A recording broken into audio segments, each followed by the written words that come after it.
This is Bloomberg Law with June Grasso from Bloomberg Radio. Today we are announcing campaign finance, bribery, and conspiracy charges against Eric Adams, the mayor of New York City. As the indictment alleges, Mayor Adams engaged in a long-running conspiracy in which he solicited and knowingly accepted illegal campaign contributions from foreign donors and corporations. As we allege, Mayor Adams took these contributions even though he knew they were illegal. Manhattan U.S. Attorney Damian Williams announced the first federal charges ever against a sitting mayor of New York City. The indictment charges Eric Adams with engaging in years of sustained corruption and accepting more than $100,000 in lavish bribes from foreign nationals. Williams said that Adams repeatedly crossed bright red lines, leading to the charges of bribery, conspiracy, and breaking campaign finance laws. The conduct alleged in the indictment, the foreign money, the corporate money, the bribery, the years of concealment, is a grave breach of the public's trust. Public office is a privilege. We allege that Mayor Adams abused that privilege and broke the law. Laws that are designed to ensure that officials like him serve the people, not the highest bidder, not a foreign bidder, and certainly not a foreign power. These are bright red lines, and we allege that the mayor crossed them again and again for years. That is the only reason we are here today. Adams denied wrongdoing and struck a defiant tone in a press conference, vowing to remain in office. My day-to-day will not change. I will continue to do the job for 8.3 million New Yorkers that I was elected to do. Joining me is Richard Briffault, a professor at Columbia Law School. Rich, this was a really detailed indictment. What struck you most? Good question. I think the level of facts that the government has put in the indictment means that at least some of the counts, there are 5 counts, my sense is that at least 4 of them are pretty straightforward.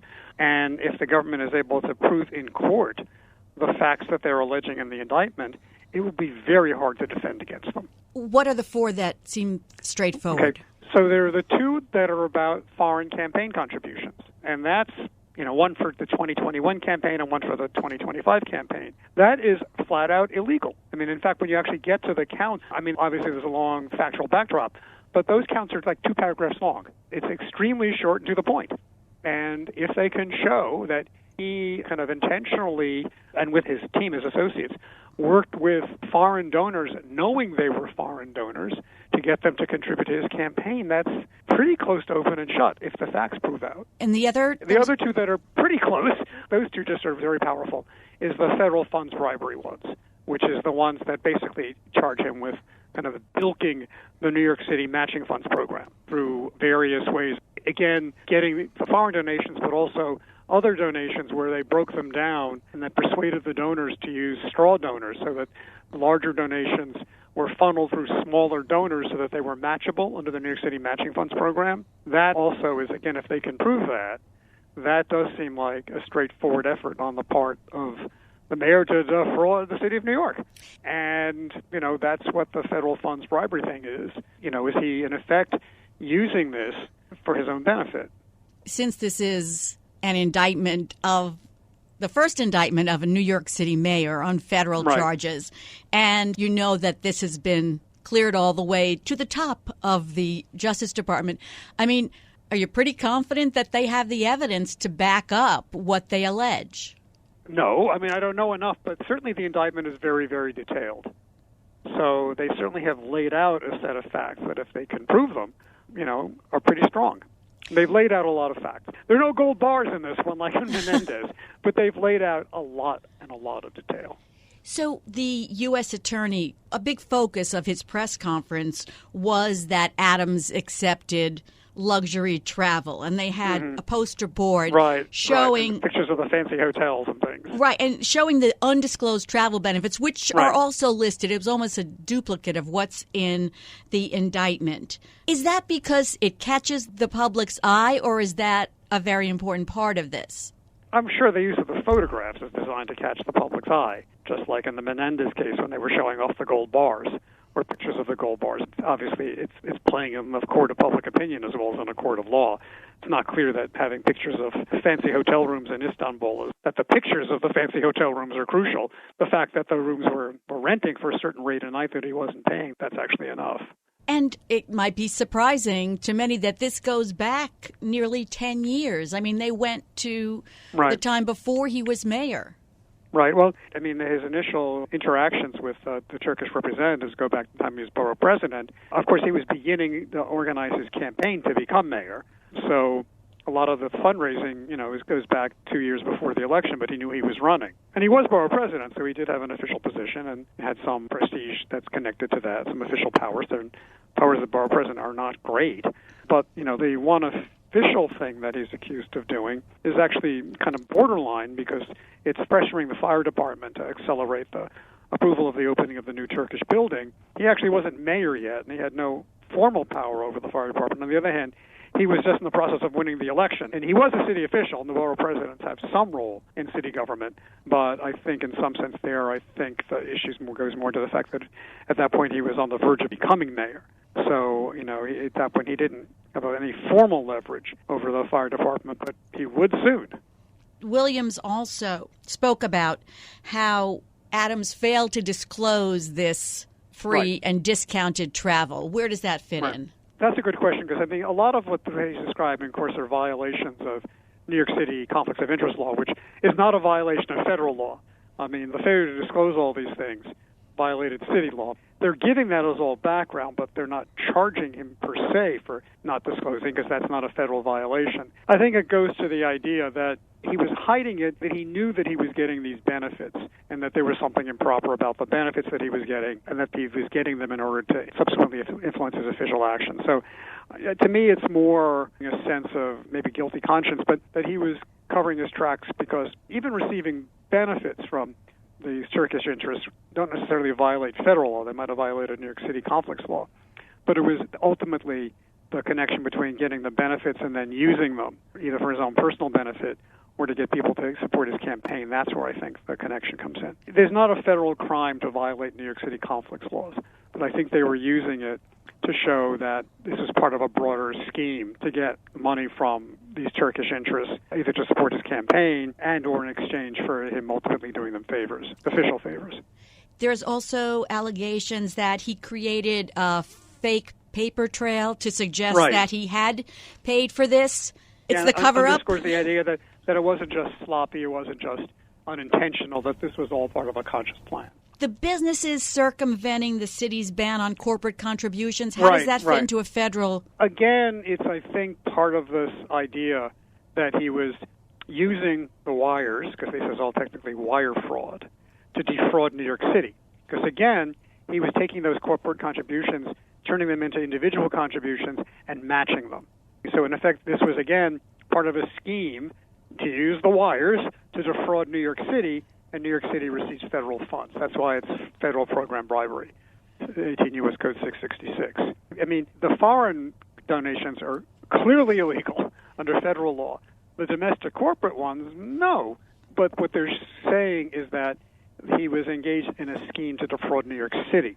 Because it's not so much that he got the donations as he was leveraging the donations to get matching fund money, and that's taxpayer dollars.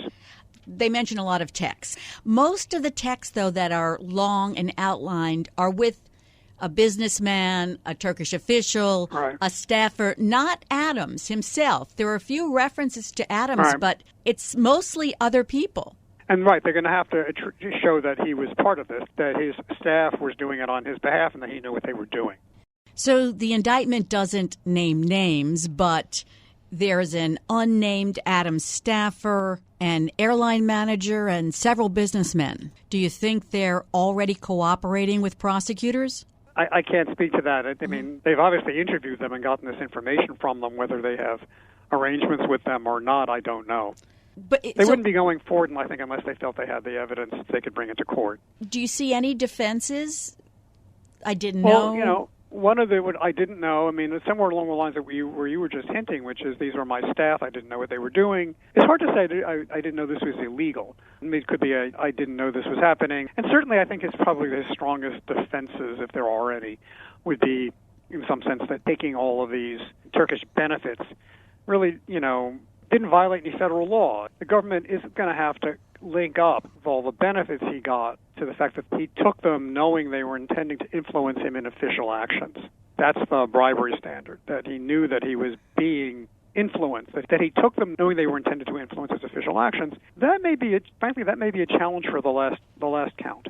I haven't really spoken about the last count until now, and that's the straightforward bribery, that he took these things, he took all these benefits in exchange for basically pressuring the fire department to accelerate the approval of that building.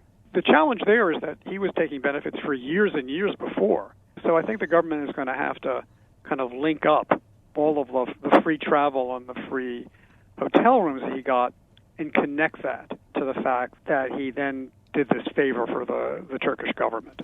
Yeah, that's what struck me, is that it just seemed like there was one thing that he did after he'd been, right, allegedly taking these trips, et cetera. I think that's going to be the hardest count, because you've got the quid and you've got the quo, but do you have the pro? Do you have the linkage? Whereas I think the easiest counts are the foreign funds. Because, if they made the payments and he knew about it or was involved in making that happen, that's all you need to show for the foreign funds. And for the matching funds, it's pretty close. If he knew or he was directing his team to work with these donors to break up their donations into smaller ones and funnel them through employees so that they were all matchable, that's also a violation of the city law. It connects up with the federal law that makes it a crime, basically, to defraud a government that's receiving federal funds. Coming up next, I'll continue this conversation with Columbia Law School professor Richard Briffault. Could Adams be removed from his position as mayor of New York? I'm June Grasso, and you're listening to Bloomberg. Manhattan U.S. Attorney Damian Williams announced the first criminal charges ever filed against a sitting mayor of New York today. Eric Adams was indicted on charges of bribery, conspiracy, and breaking campaign finance laws. And Williams promised, or rather warned, there's more to come. This investigation continues. We continue to dig, and we will hold more people accountable. And I encourage anyone with information to come forward and to do so before it is too late. The charges were made public hours after FBI agents entered the mayor's official residence, Gracie Mansion, and seized his phone and electronic devices. It caps an extraordinary few weeks in New York City that have seen a drumbeat of raids, subpoenas, and high-level resignations of members of Adams' inner circle. Adams said the indictment didn't come as a surprise. The actions that have unfolded over the last 10 months, the leaks, the commentary, the demonizing, this did not surprise us that we reached this day. The mayor vowed to stay in office. I've been talking to Richard Briffault, a professor at Columbia Law School. Rich, the Supreme Court has been narrowing the scope of anti-corruption laws for more than a decade. Yeah, I think that's a legitimate point. So one thing, those will not affect the foreign campaign contributions. So I think those are the ones that's going to be the hardest for them to fight. That should not affect the foreign campaign contributions. For the others, they do require either the showing of an official action, and, that's the question of whether or not pressuring the fire department was an official action. It may be, in that it was trying to affect a government decision, and he was making phone calls or whatever he was doing to do that. But that's going to be the issue. The issue there will be, did he take an official action, and was it sufficiently tightly linked up to the benefits he received? That one, I think, is going to be tricky. And even the first one about the scheming to get the matching funds, again, is going to have to show that he was kind of showing that he would be influenced in some way by these supportive people. So that's what I'm saying. I think the most straightforward is the accepting of foreign funds for his campaign, the foreign campaign contributions. Is that against campaign finance laws? Yes, absolutely. The federal ban on foreign campaign contributions applies to federal, state, and local elections. And I think it was on the last day of the term that the Supreme Court came down with that controversial opinion, 6-3, with the conservatives, of course, in the majority, basically finding that the federal law that prescribes bribes to state and local officials doesn't make it a crime for those officials to accept gratuities for their past acts. Snyder. Yes, bribes. That's the one about, right, illegal gratuities. But he hadn't been charged with taking a bribe. So that's not the same thing. They are charging bribery here. The problem in that case is the way the government framed what the man did is first he did the favors for the private companies, and then he went to them and said, give me a no-show job, or something like that. The government didn't charge bribery. The government basically charged accepting an illegal gift. Here they're charging bribery. And I'm wondering if the fact that they, in the indictment, keep repeating that he solicited it, Adams solicited, whether that's just to be sure that they don't end up with a Snyder situation. Right. The language is corruptly solicits anything of value.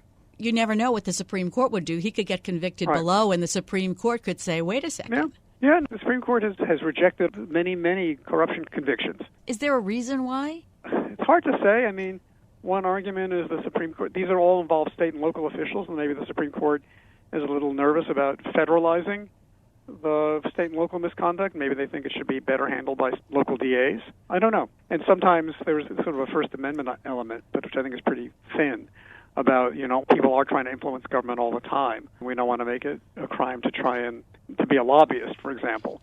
But I think a lot of the concern is a federalism concern. And almost all those cases have involved, the Snyder case involved a small city in Indiana.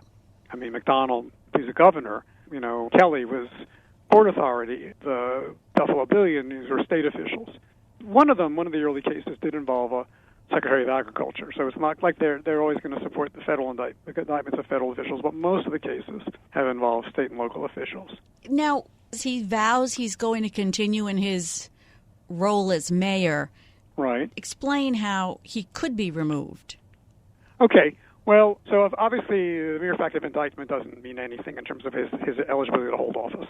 I actually don't know what happens if he's convicted, so let's hold off on that. The city charter does not have any provision for impeachment. It does have a provision for removal of the mayor for either temporary inability or permanent inability. But it creates a committee on inability that does this.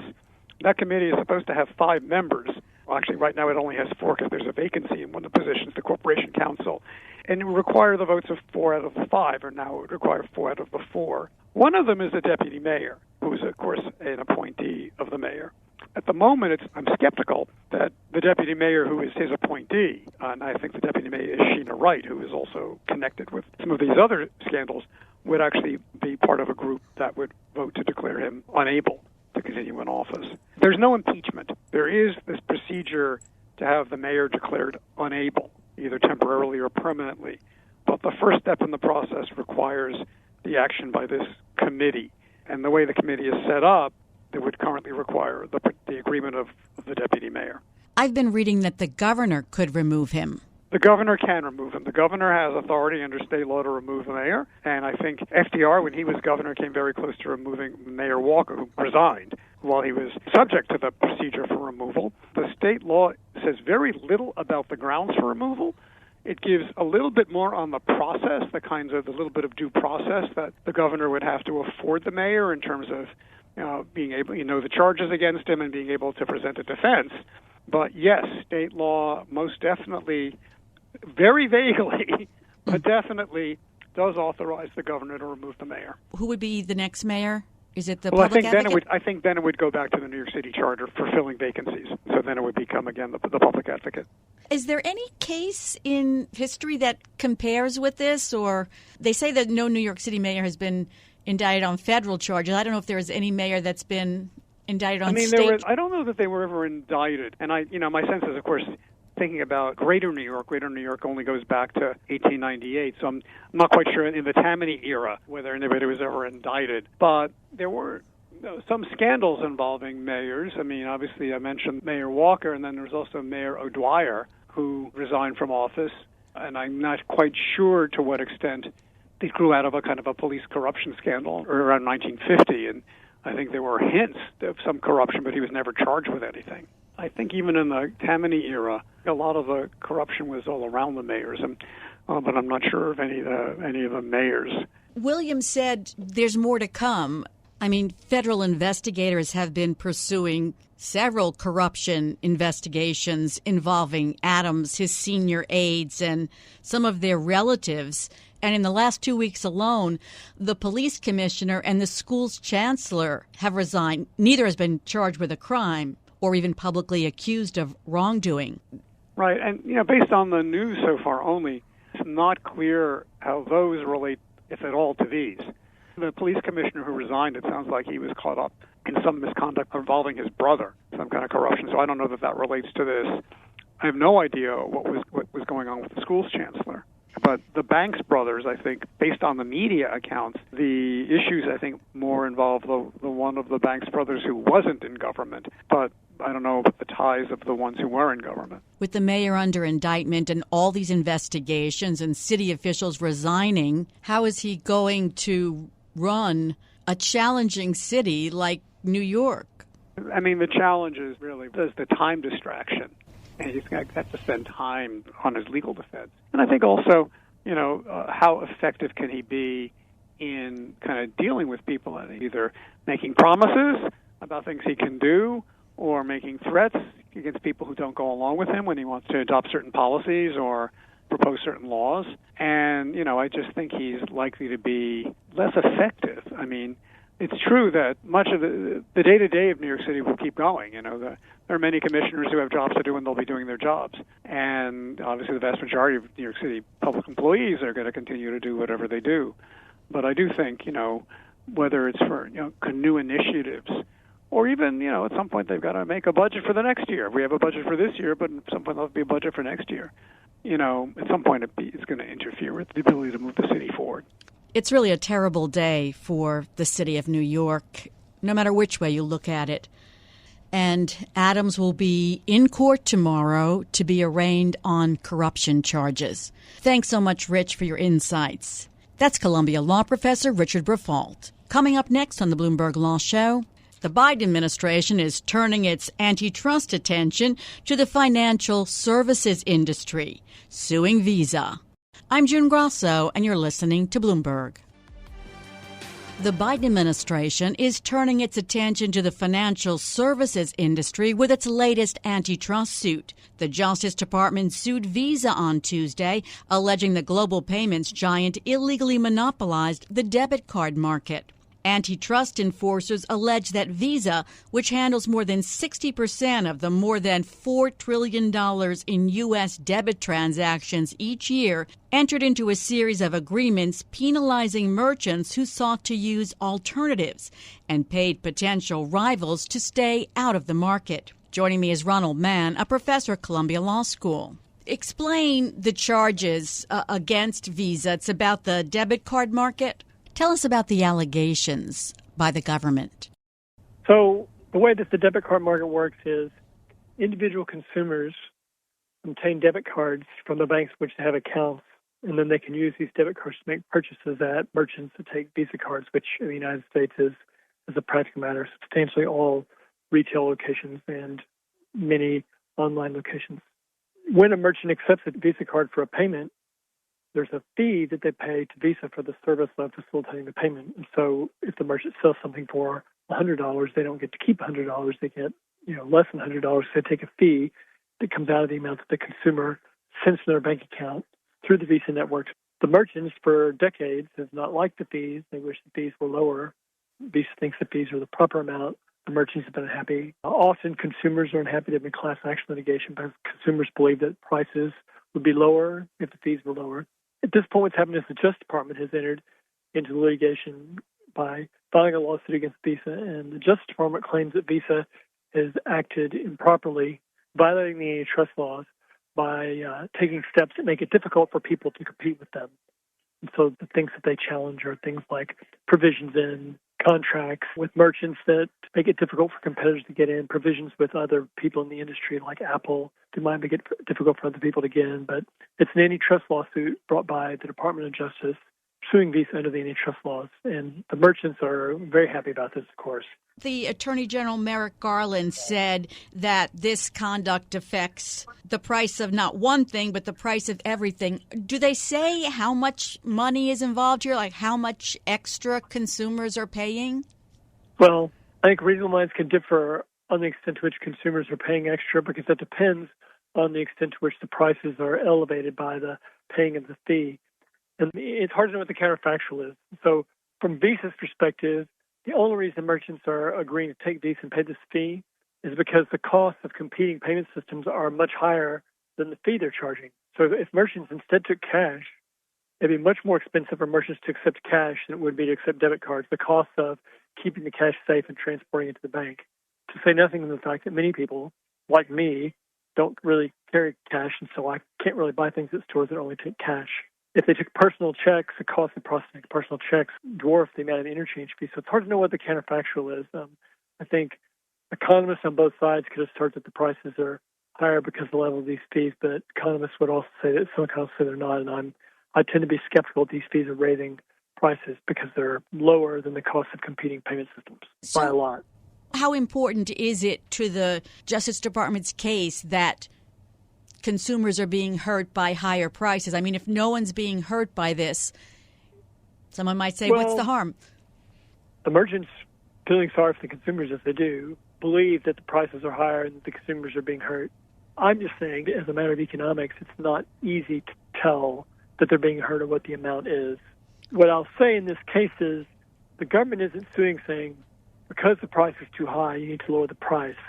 The government is saying, you have these contracts that keep out competitors, and we think that these competitors were in, the pressure from competitors would force the price down. So that's somewhat different. And so it's not as necessarily dependent on proving up the amount by which consumers are harmed as it is necessary to prove that these contracts have restrained trade by improperly keeping out competitors.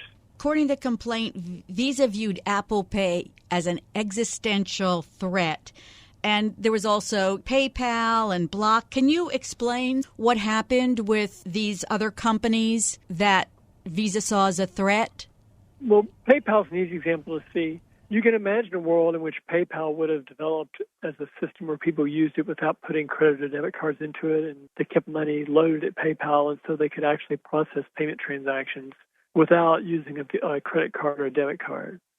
And if they did that, those transactions would have been transactions that went off of Visa and MasterCard's platform to somewhere else, and that would have been really bad for them. I think historically the way it's developed, the overwhelming majority by size and volume of transactions that are cleared with PayPal, the money comes from a branded credit card or debit card, and so that hasn't happened. In theory, the same thing could have happened with Apple Pay. I don't think at this point, though, there are any large number of transactions that are made on Apple Pay that don't use a branded credit card or debit card, so that they don't pay an interchange fee. The complaint alleges that Visa pays Apple hundreds of millions of dollars each year. Do we know what their agreement is?